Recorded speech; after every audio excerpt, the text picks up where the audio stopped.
Grand Touring Motorsports started as a social group of car enthusiasts, but we've expanded into all sorts of motorsports disciplines, and we want to share our stories with you. Years of racing, wrenching, and motorsports experience brings together a top-notch collection of knowledge and information through our podcast, Break Fix.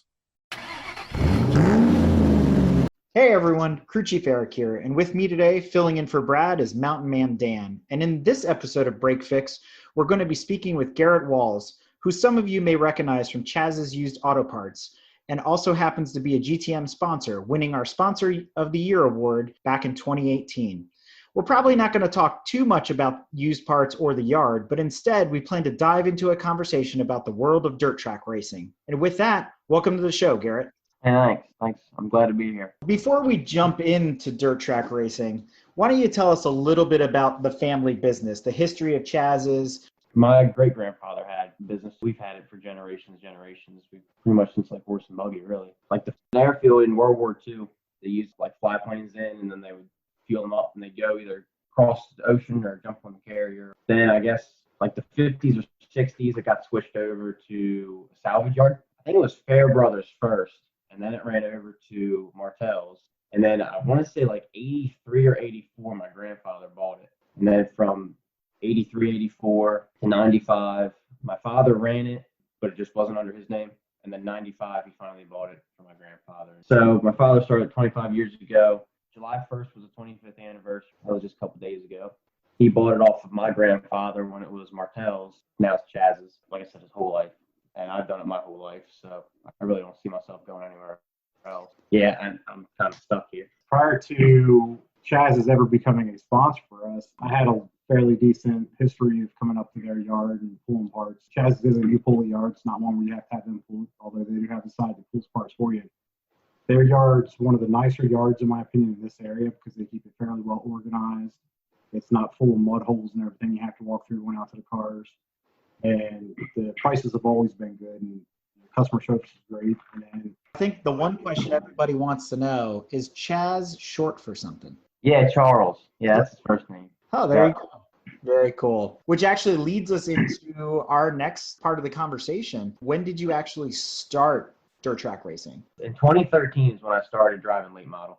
2012, I ran go-kart for half a season, and then 2013, switched over to running late model for a full season. I ran till about 2016 or 2017, and then I took a break for like 3-4 years, and then finally jumped back in it.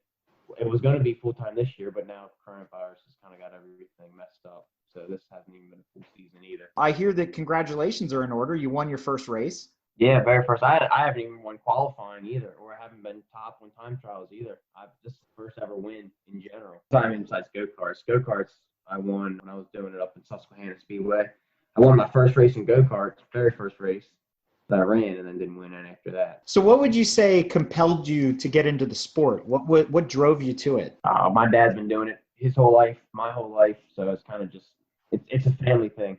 My whole family's done it. I mean, he started it 06, 08, something like that. I mean, a while ago. So he ran Thunder cars first. Between him and my Uncle Mike, they were back and forth every weekend, first and second, and being there, seeing that, it was just really nice. Afterwards, then late models started becoming kind of bigger and bigger, so he jumped up into late models, 358 stuff for a little bit, and then I got 13, he's like, hey, we're going to go ahead and get you a car.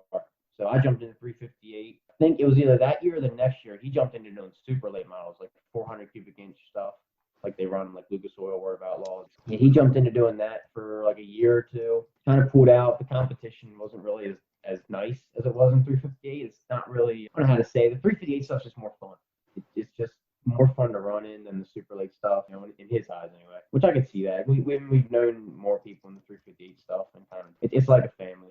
Racing's like a family too, so you know how it is. Let's unpack that a little bit, because you just threw out a lot of different terms that some of our listeners probably aren't going to be familiar with. I heard Thunder cars, late models, super late, 358, 400, and on top of that, I'll probably throw in Outlaws. So can you explain the difference between all of them? As far as late model goes, you have super late model, 358 late model, and crate late model. Crate late model is just like a 604 crate. They're like 400 horsepower, 450 horsepower with a crate motor in it. Most time GM 604s.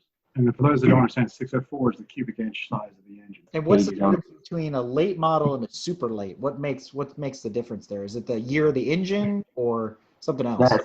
So the late model or limited late model or 358 late model, like late model sportsman, another thing we call them, they just have a 358 motor. It's basically a 350 Chevy, or I don't know what kind of Ford motor they use for them, but they're just like your limit is 358 cubic inch. Some of them are like 360 cubic inch, so you can run a Dodge motor. Most of it just Chevy 350s that are bored out. Super late model, they are kind of loose on their cubic inch size because some people run all the way up to a 440, and then some people don't run anything over 400. But they're all aluminum, where the 358 stuff's all steel head, steel block, and then the super late's all aluminum. So for the folks listening, I mean, if you Googled World of Outlaws cars, it's kind of the traditional dirt track car. They're kind of a cigarette car, or they look like a shoe, big giant wing on top.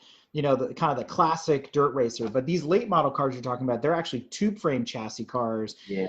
And in your case, they kind of look like, I hate to say this, an 80s Camaro. They have that sort of wedge shape to them. Go and Google and look up like World of Outlaws late models or Lucas Oil late models, and you'll see what they look like. World of Outlaws, that's a big organization that runs it. Yeah, kind of like how NASCAR is, but for late models, obviously. Between them and Lucas Oil, they're both one and the same, separate brands, but they do the same thing. But what about the Thunder cars? What do they look like? Thunder cars were basically just anything taken off the road, really, like a rear-wheel drive, big body car taken off the road. Old Crown Victorias kind of were in it. Most of it was really just like a third-gen Camaro or Fox body Mustang, or something like that thrown together with like a Chevy 350 or a Ford 50, something like that. They were just kind of thrown in the car and rolled with. Because obviously you're running in basically a spec class. What kind of horsepower are those cars putting down? The 358s are about 550, 600 around there.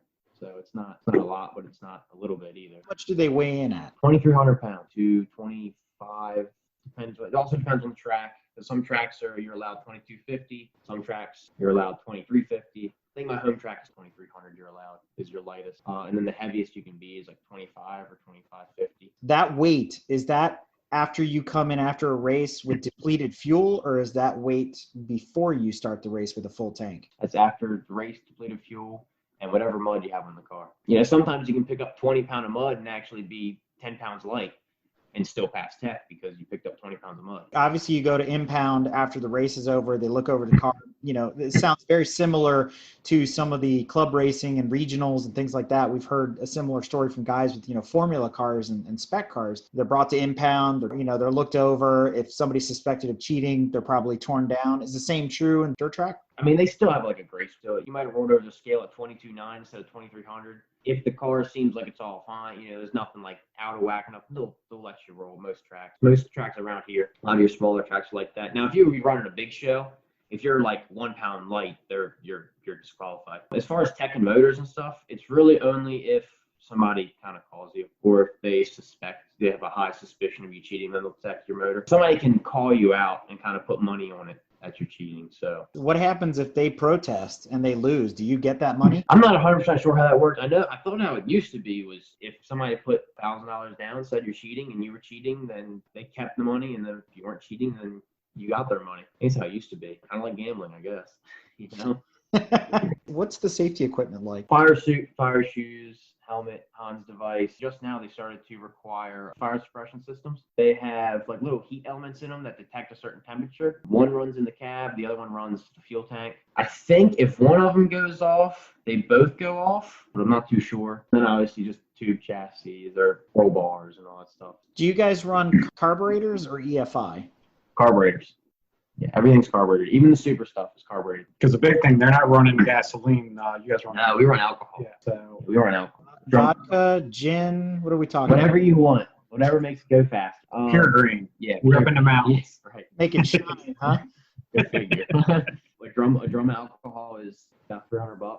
So you go through one of those. I think it took us like 2 races to go through a drum of alcohol. Wow. And but that was with a full tank. So we had 25 gallon in the tank and then 55 in the drum. Let's talk about the driving experience. What's it like being out on track? Definitely different. I mean, you guys know how it is too. It's just a rush, but especially when you're starting with like 20 other cars, and if you're mid pack, even if you're up front. My feature race, my final race, it was only 6 cars, and it was still just like a rush. It's always an adrenaline rush, and you guys know how it is. It might be a little bit different between road course and here, because you guys don't normally run into each other, where in dirt track, you use each other to give faster, running into each other, use each other as a barricade or a guardrail, The whole term Rubbins racing. Rubbins racing, that's Right, dirt right. racing. It's not the same as like hit to pass, right? The bumping and the grinding is because guys are sliding all over the place because of losing traction and stuff like that. Contact is not required. It's the inevitable conclusion there.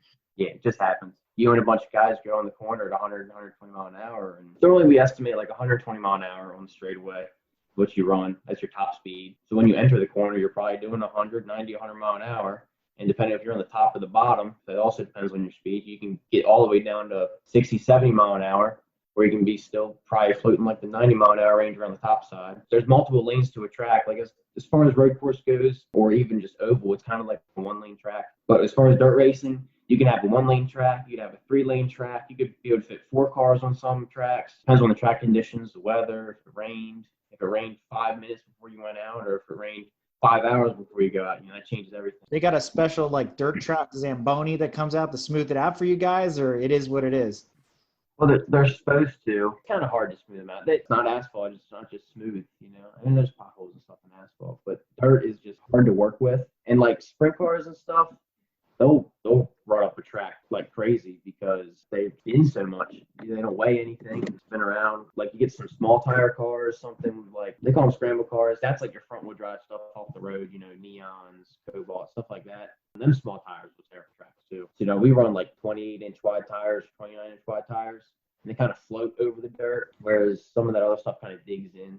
They don't create ruts, create berm. You don't have anybody maintaining the track because you got to kind of cut the track up in order to get the moisture down in there. So that way the dirt will pack. Like the ideal track to have is one that's got enough moisture in it to where you can have traction, but still at the same time, it's not like it's so muddy that your car is just kind of stuck and locked down, Like Hagerstown, a lot of times get real slick, acts like ice. Is the more ideal condition for it to be dry dirt, or do you prefer it just after it rains? And I mean, we're talking about dirt here, but realistically, it's probably more like clay, right? The problem with like a dry slick is just you'll slide around. The car doesn't want to grab. You have no traction. Like I said, I like it when it's not like soaked wet or muddy, but it's actually got some, like a little bit of moisture to it so you can still get some traction. But when it's dry slick, you come out of the corner and you're just spinning wheels. To jump back to the track for a minute, it's always oval. There's no road course version on dirt that you run. It's always oval. Always oval. So speaking of tires, describe the tires to us, because, in our world, a lot of guys will start out on an ultra high performance summer tire, and then they graduate to some sort of what we call an R compound or a race compound. And then eventually you work your way up to slicks. And that's great for asphalt, maximum grip, maximum speed. But in the dirt, what are your tires like? Most of the time they're like 28.5-inch wide. We run all the way around except for the right rear. That's 29-inch wide.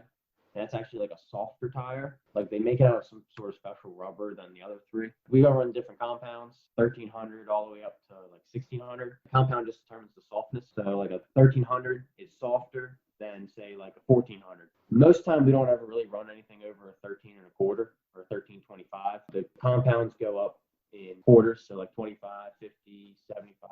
But yeah, we normally just stick to 100, 13.25. You would use like a harder tire on a slicker track if you're going like a 20-lap race. If you're not doing anything over 20 laps, you really stick to just a 1300. But that also depends on track conditions. If you have a slick track that's spitting up dust everywhere, then you're going to want to run a 13.25 on your right rear. And if you're doing a 20-lap race, you put 13.25 on the left rear, right front. Your left front doesn't touch the ground, so you normally just that 1300. Unlike us in the road world where we have our slicks, we have our rain tires, their tires, they'll actually cut the grooves in themselves. So they're actually putting the tread pattern they design and siping and things like that to set it up for different conditions. There's different tread designs that they can cut into if they want different type of grip. Is there a tread pattern that's more ideal than another, or does it really depend on the track and the conditions? Let's say like a motorcycle tread versus a block tread, right? Or that way people can kind of relate to it. What would be better? Most people just run like a regular block tread. I've seen people on the right front, they'll run an angle. They'll run like an angled tread, so they'll go from one end of the tire to the other. There's these little like extra casting lines from when they make the mold and everything. On the edge of the tires, they'll run out at an angle, on each end, and you kind of just draw the dots between them two angles that line up from one end of the tire to the other. And then draw those out and make them to an angle tire for the right front. We did that a while ago, but it really, I didn't notice a difference in it because we run our right fronts as block treads also. I haven't noticed a difference yet. So, but there's some people that swear up and down by it, and there's some people that are just like, it doesn't matter. Some people say the tread don't matter at all, as long as you got treads. Because how our tires come, they come with a like straight tread from the factory from Hoosier. But as far as like people's ideas, they want to do that's on them. Whether they want to run straight across or whether they want to run like an angle tread, or if they run straight angle, some people do that. And also depends on where you're putting the tire. Most time it's normally just block tread. So it's easy, it works. A lot of guys that went to NASCAR started in dirt track, but realistically, the disciplines are similar in the sense that they both are run on an oval, but I think the driving style is completely different. Would you agree? So like asphalt to dirt driving style is way different. And even just, you obviously know oval to road course is also way different as well. But as far as asphalt to dirt, asphalt, you're not sliding around. You got to be able to handle the car under a slide, whereas NASCAR or any asphalt oval, I'm not going to say it's any easier. It's more controlled. NASCAR, you have more control. If you need to make a left or a right in the turn, you have enough room to do so, and you have enough traction that you can kind of just jerk the wheel a little bit and move.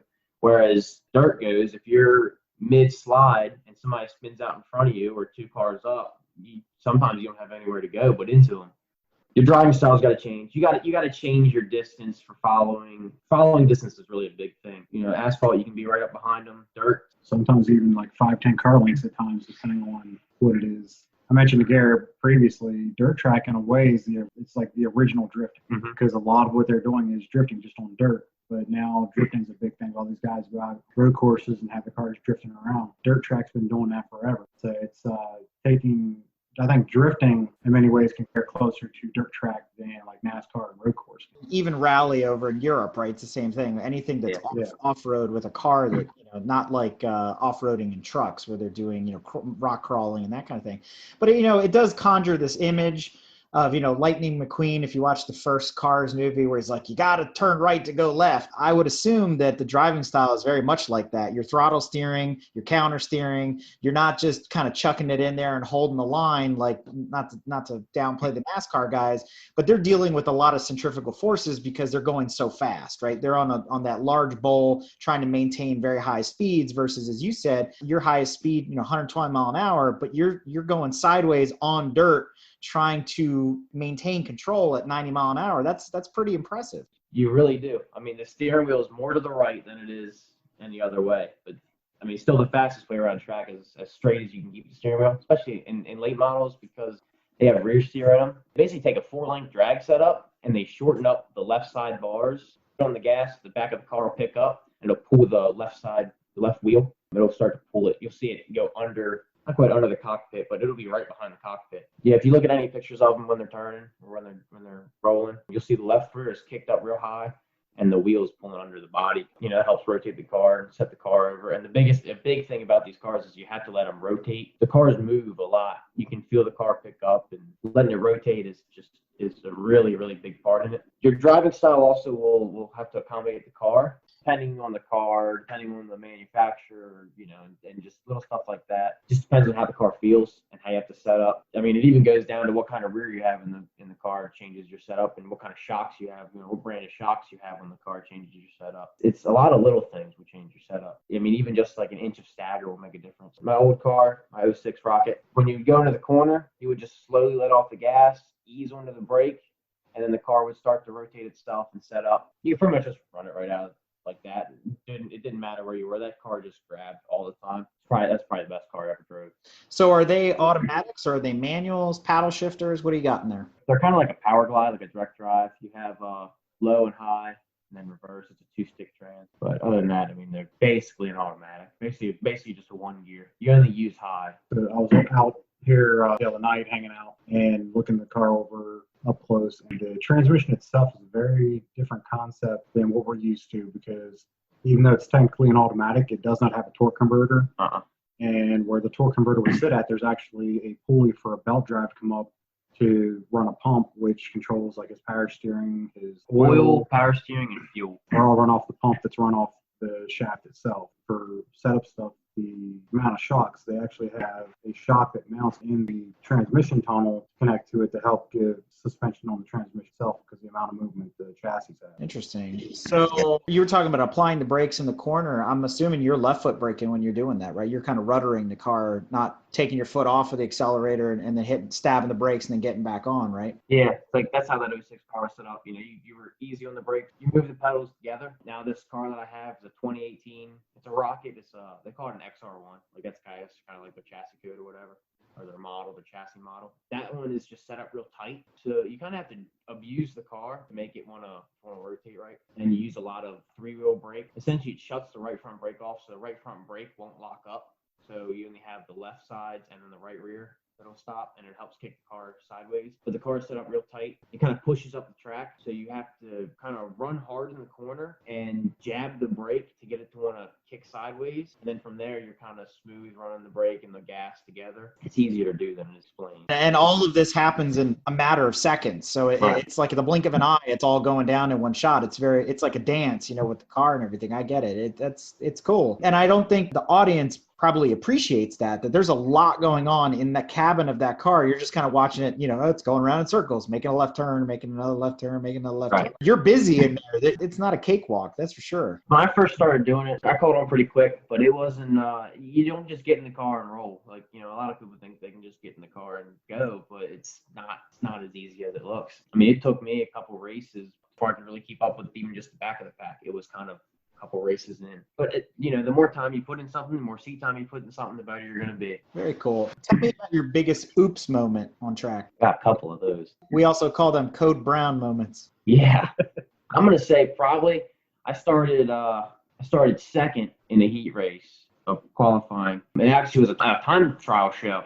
So I laid the 5th fastest lap of the night. I beat both my father, another guy that we help out a good bit and sponsor, Justin Weaver, and I was faster than him. He wins there like all the time. So he's a very good driver. But I laid a faster lap than him, and I laid a faster lap than my father. And I started first or second. I know I started on the front row of the heat race. I led like 4 laps and then got too high up in the marbles and it just pulled my car up and up towards the wall. I think I ended up finishing like 3rd in the heat race, but it was a big oops moment. I got too happy. I got too excited. A little too confident. Yeah, a little too confident. I couldn't control myself. But. Kept the wheels on the ground though, right? Yeah, as long as the wheels stay on the ground, you're pretty good. Speaking of track conditions, not this week when Garrett won, but the week before, me and some people made it out to cheer him on and there's some support his way from the crowd. Luckily, it wasn't during his class running or him particularly, but a couple of the classes before him, the car actually rolled because the conditions of the track built a little bit of a rut in one corner. The guy come around, caught it wrong, and lifted the car up and rolled it like 3 or 4 times. So one thing I wanted to add in is, like we mentioned earlier in this episode, he got his first win. So he was talking to me that he got pole position and everything, starting and everything, got out there and he dropped back into second place and basically stayed in second majority of it because he was aware of the other driver being a very aggressive driver. And they're like, look, you get in front of him, he's going to just try to bully his way back past you the whole time. So not only is it always about leading the pack, but in that particular situation, Garrett stayed in second and kept his distance until the end of the race where he came in and was managed to get by him right there at the end for the victory. And sometimes patience pays off. Yeah. And one of, like I mentioned before, Justin Weaver, he's big one for patience pays off because you'll be 4 or 5 car lengths ahead of the boy, and then 2 laps to go, he's 3 car lengths in front of you. You know, he knows how to play the mind games. So, I mean, but he's a very good driver. He's been doing it for years too. And sometimes that's all part of it. It's a mental game as much as it is a physical one. And that's in all the motorsports disciplines, right? Patience is a virtue, and a lot of times planning and waiting for somebody to make a mistake or whatever. And then, you know, you're not running your machine out 110%. You've got some leftover reserve at the end, and then you pull it out and you get that win. So it's all part of the game. Yeah. Let me ask you this, since you've been doing this now for, let's say, 7 or 8 years, what's one thing you'd like to see change in the dirt track discipline? I don't know. I guess I'm just used to it all, you know. But I mean, I was out of it for 3 years too. So a lot of stuff that I come back to is just changed. You know, the cars are completely different. Just me being out for 3 years, the cars have changed. You know, you wouldn't think a change in 10 years would have caused. There's really nothing that I would change, I guess. How they've been as long as I've known them. the same concepts there. So of the changes you saw during that 3-year period that you weren't, was it mostly safety related items you saw change when you came back to it, or was it just the whole designs of the cars and chassis? The only safety thing I seen was just the fire extinguishers. That was it. Big thing that actually I realized is we used to scale our cars. I don't know if you guys ever have to do scaling or anything. Yeah, corner balancing. So we used to have to scale our cars. And I mean, we had all these numbers we had to get. We had ride heights we had to get with. The car had to have so much fuel in it and so much oil in it and so much, it had to have oil in the lines. You had to basically start the car and run it for a little bit before you scaled the car. And you had to have like 20-gallon of fuel was recommended. You put it on a set of scales. You have to have your rear percentage needs to be this much. Your left side percentage needs to be this. Your cross weight needs to be this. Then you have ride height. You have to measure from control arm to your bottom of the frame. It has to be this. Stuff like that. But they've done away with scales. Scale is now like you don't need to do it. Now they have these things called spring smashing, and you essentially take the shock and you'll put the shock on this machine and it'll smush the spring down and it'll smush like a certain weight. So say like the right front, 2,100 pound of pressure put on or something, and you have to measure how big the spring is smashed like that. But yeah, they completely changed how all that works. That was the biggest change that you were saying. That was probably the biggest change that I've seen, is just how they completely just rework the cars and the suspension setup and make it so scaling is not useless, but it's just not there anymore. It's not the way to do it anymore. What's it take to run a dirt track car? Maybe I want to jump in and I want to get started. Obviously, you're not going to go and just, build one yourself unless you're running those Thunder cars, right? Or something like that. But if you want to get into the sport, let's kind of divide it out. Where would you look for a car? How much would it cost for a car on average? Maybe, not a front runner, something to get in, and what's it cost to enter an event? As far as entering the event, it's just you just pay your kit admission, so like $30 on average as far as the track goes. They normally don't charge for a car, they just bring them in. If you wanted to start with, like say you want to start just in dirt racing, you just want to get into dirt racing. So the cheapest way is going to be what they call hobby stocks. Some tracks call them different. Basically they're basically what Thunder cars were. But they're more of like you take a Fox body or a 3rd gen Camaro or something like that, and put 351 Windsor. Some of them run like open motor as well, so you can run 377, you can even run 400. But that's going to be the cheapest way to get in. You cage it. I don't know what their safety regulations are. I mean, I've only ran late model. I started in late model, so I'm not 100% sure on hobby stock stuff. Can't give you a price range of what you start, but I would say as far as just the car and the tools to do it is probably like maybe $10,000 to start. I'm sure you could probably do it for cheaper, but I'm saying just the tools to do it and the car, not including truck, trailer, nothing like that. I would say it's probably like 10 to 15,000 to start doing that stuff. If you want to go to late model, even just 358 late model like I'm running, we spend 40 to 50,000 in one car. Wow. Between the frames now have gone, just a bare frame with nothing on it is like $5,000 to $6,000 now. They used to be like $2,500. By the time you get the rear in it and the Star, we priced out a set of shocks with $6,500 brand new. Wow. To get a motor built from scratch, you're looking at $15,000. Transmission, they're $1,500. We run carbon fiber drive shafts, which I think they should make everybody run carbon fiber drive shafts. So I guess that's one of the changes I would like to see. But yeah, carbon fiber drive shaft, $800. Yeah, it's like 40 to 50,000 to run one of them. If that's like going for new. If you're going for used, we picked up was a 2018.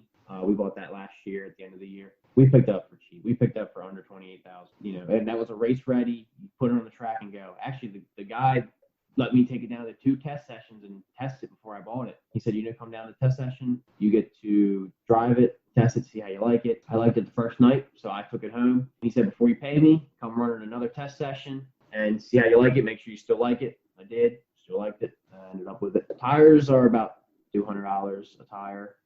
Wheels are $150 to $300.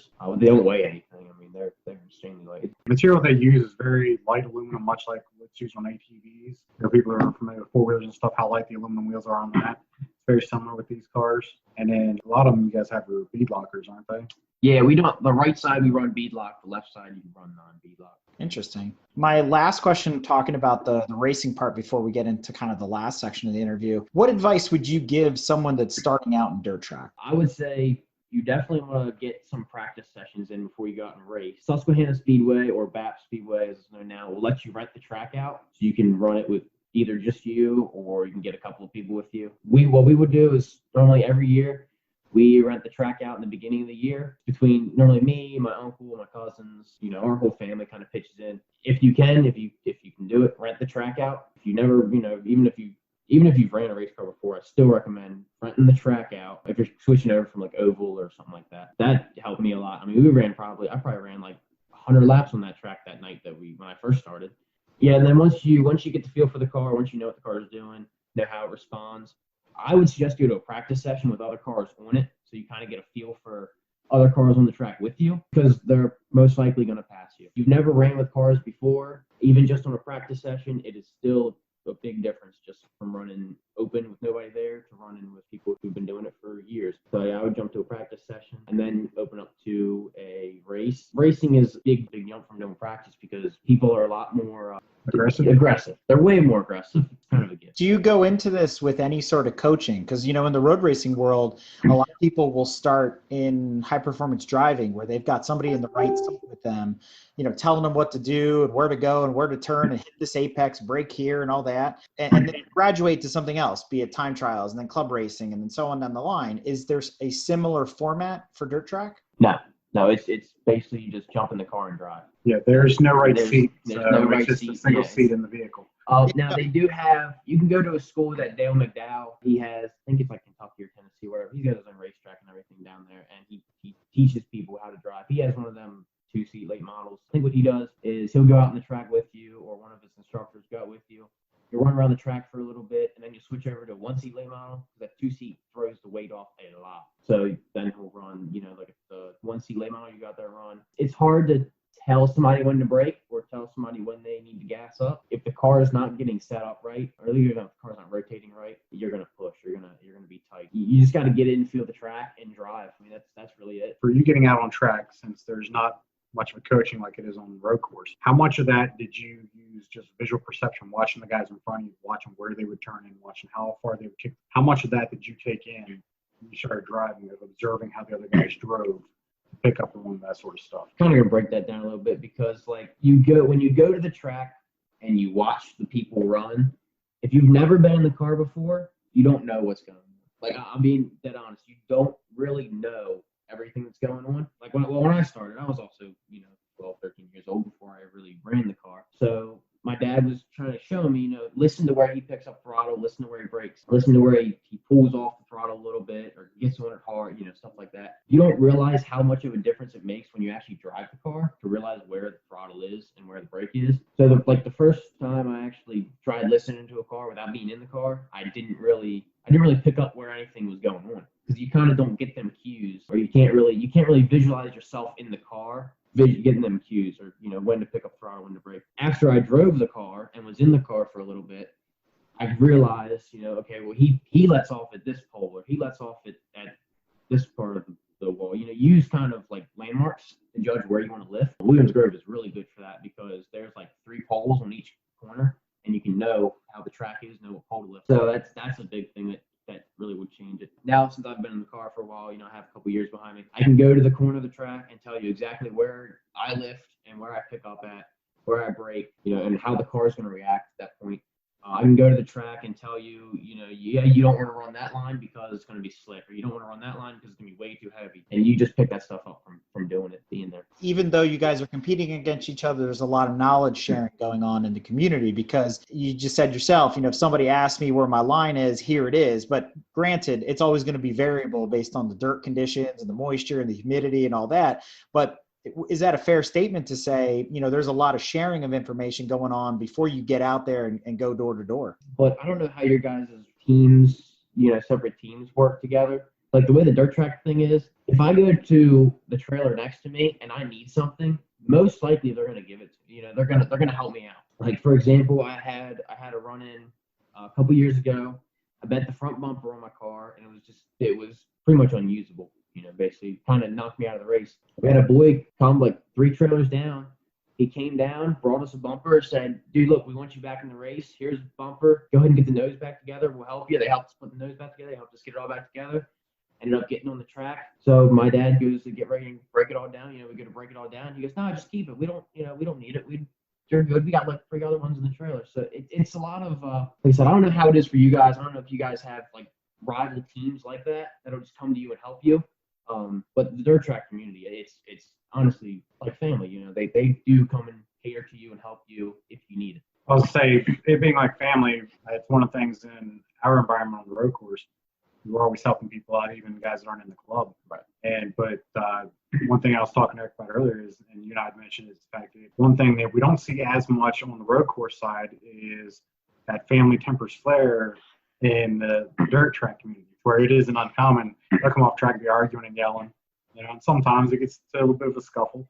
But it's one of those things to where there's a lot more. And one of the things that I always tell people for the dirt track is there's a lot of people out there that like NASCAR and they refer, dirt track as what became NASCAR. But I think there's a very distinct difference between the two. And for me, dirt track, I enjoy going to it because each heat might be, 20, 25 laps. So for 20, 25 laps, these guys are pushing it as hard as they can to get up to the front and do what they can to pole position.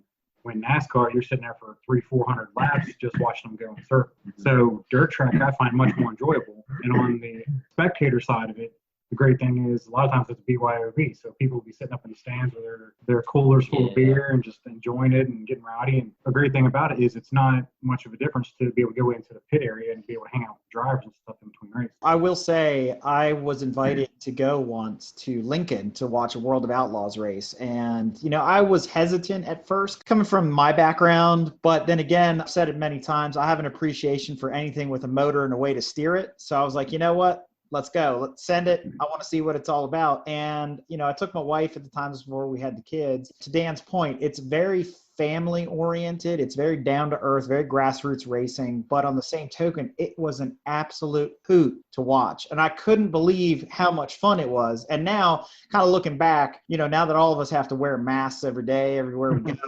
that would have been a big plus back then because, man, I think I ate so much dirt and sand. It wasn't even funny, especially with the outlaw cars running. I mean, it was like watching a tornado just being formed right in front of you. But at the end of the day, it was like, wow, this is really cool. This is like raw, pure racing, at its best. Now, it may not be for everybody, but I'll just say this, give it a try, because you might be surprised how it turns out for you at the end of the day. Let's switch gears a little bit. You've been involved with us for a number of years now, just kind of on the peripheral, let's just say, but you've been supporting our addiction here to to road racing. That's been awesome. And you've come out to some events, especially our Summer Bash events. And I know you've done some ride-alongs. And I took you out in Bowser's Miata the first time it came out. Yeah. I'll never forget. I was just kind of talking to you. We had the headset on and we're going around. It's a Miata. It's like whatever. We're a Shenandoah circuit.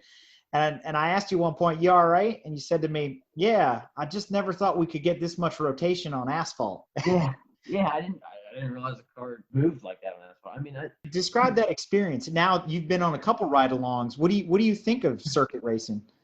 I mean, I like it. I was going to do it because it was more affordable for me with my own money to go and do than it would be to do this dirt stuff. So especially with no sponsors. But now we got sponsors. We got a couple sponsors that mainly the businesses, really helps out. Yeah, as far as the asphalt goes, circuit racing, I like it. I enjoy it. It's something different when you're used to oval so much. It's something different to try, and I would still like to try it. Still maybe, build a car or something. I don't know what your guys' season looks like with the coronavirus thing, but I think ours might be just about over, sadly. It's crazy. We've had to delay a lot of stuff, and we have Summer Bash coming up in August. We're actually pushed it this year all the way out to Pittsburgh. Usually we do it at home base, which is Summit Point.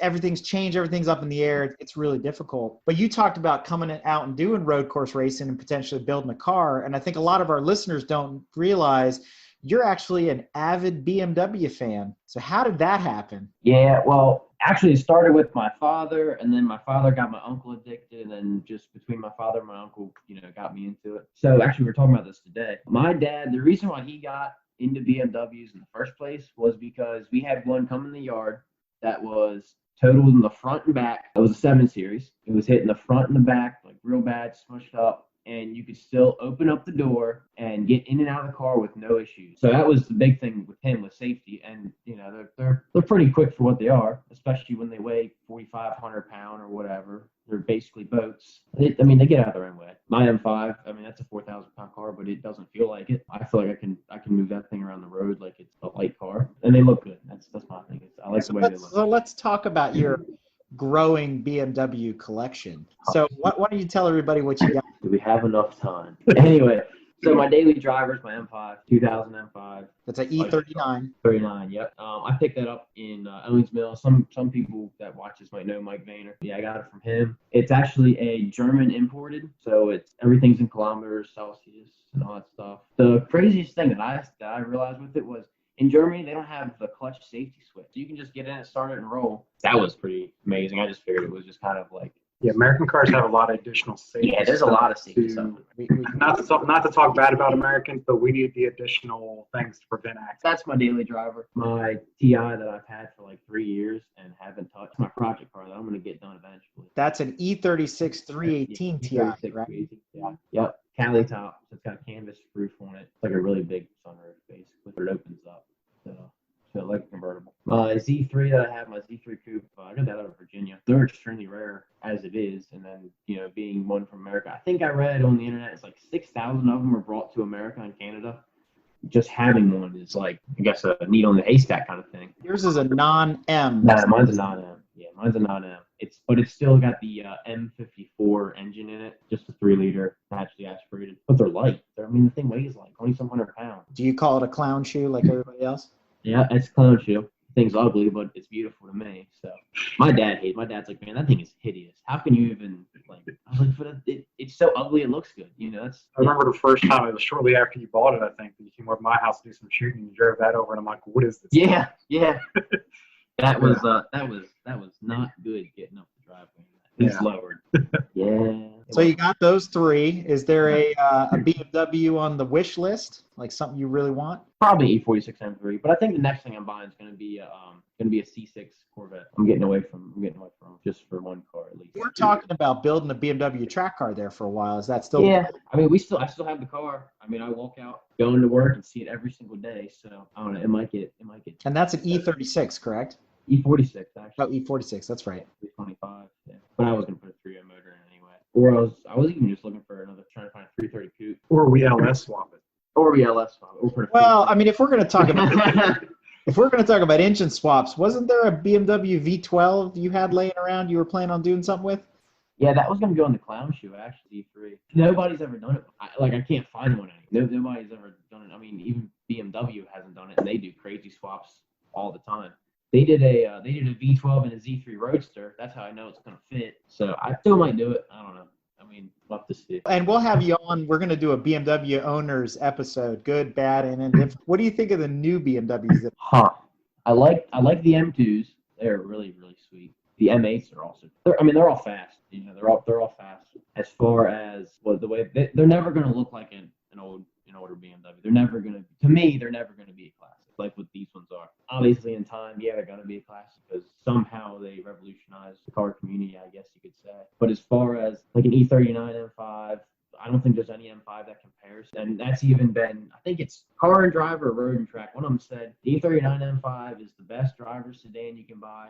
And then the E46 M3 is the best driver's car you can buy. But like the modern M3, it's not that I don't like that it's 4-door, but and I can't say the M3s has always been coupes, but it's kind of like they've thrown their numbers off in general. Not like they've been 100% accurate the whole time, but it's now they have, I think it's 328s or 2.0 4-cylinder turbo, and then you have a 335 is a 3-liter turbo, and it's just they throw it all on. That and they'll throw an M badge on just about anything. Yeah, and that, it used to be that it was just some of the other guys that would just put M badges on them just to try to be cool. Because originally the M was a performance car. Yeah.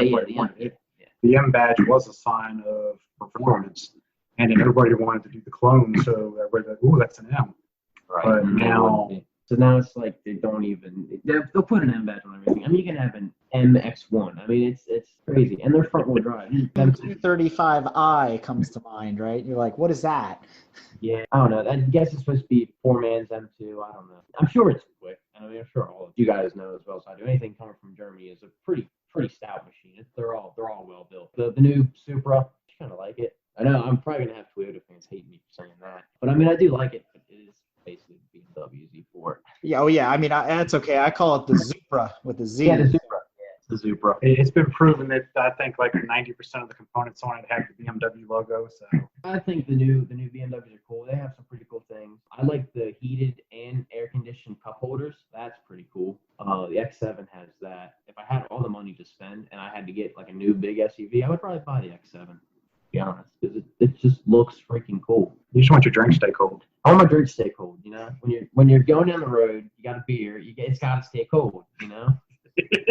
Do you follow BMW in motorsport, like in IMSA and stuff like that, or not really? Not really. I don't. The only thing I follow is dirt racing. You know, and then what you guys do. You know, a little bit of like local road course stuff. But as far as I seen the 24 Hours of Daytona. I seen BMW more on that. I think this was like the first year of them bringing that M8 out too. This is the last year of the M8. They actually retired it because I think they were tired of all the internet memes showing the M8 trying to swallow other cars on track because it's like a school bus compared to everything else out there. But it did swallow everything else on the track. So it's kind of. It did surprisingly well. They did. I think the big disappointment there, not to get off topic, is the Corvette, but we'll talk about that at a later date. I love Corvettes. But no, I like them. I mean, I think they're all right. They just don't look. The looks aren't there. It's just to me, the looks aren't there. Very cool. I think this has been a real interesting segment. I mean, I appreciate you guys for having me. You know, when Dan asked me, I was like, that's kind of just out of the blue, you know. But it was nice. We got speaking with Garrett here, and luckily they were generous enough to become sponsors for us in the club, and it's been a very positive relationship between the club and Garrett and all of us since then. Yeah, and I think a lot of that has to do with the racer connection, right? Us coming to you guys saying, hey, we got race cars. And then you said, yeah, well, we have house race cars too. And so we bonded over that. And on that note, I think, gentlemen, it is time to end. I appreciate you both coming on today. I think this has been really cool. It's going to be a new experience for all of our listeners. Hopefully they learned something new. And if there's follow-on questions, we'll definitely get them to you, Garrett, and we'll see where it goes. And congratulations again on your win. And we wish you the best of luck on whatever's left of this season. And if anything else, we're definitely rooting for you in 21. So good luck. Thank you. And for our listeners, find a local dirt track, get out there and experience it and see what it's all about. 100%. If you like what you've heard and want to learn more about GTM, be sure to check us out on www.gtmotorsports.org. You can also find us on Instagram at Grand Touring Motorsports. Also, if you want to get involved or have suggestions for future shows, you can call or text us at 202-630-1770 or send us an email at crewchief@gtmotorsports.org. We'd love to hear from you. Hey listeners, Crew Chief Eric here. Do you like what you've seen, heard, and read from GTM? Great, so do we, and we have a lot of fun doing it. But please remember, we're fueled by volunteers and remain a no annual fee organization. But we still need help to keep the momentum going so that we can continue to record, write, edit, and broadcast all of your favorite content. So be sure to visit www.patreon.com/GT Motorsports or visit our website and click in the top right corner on the support and donate to learn how you can help.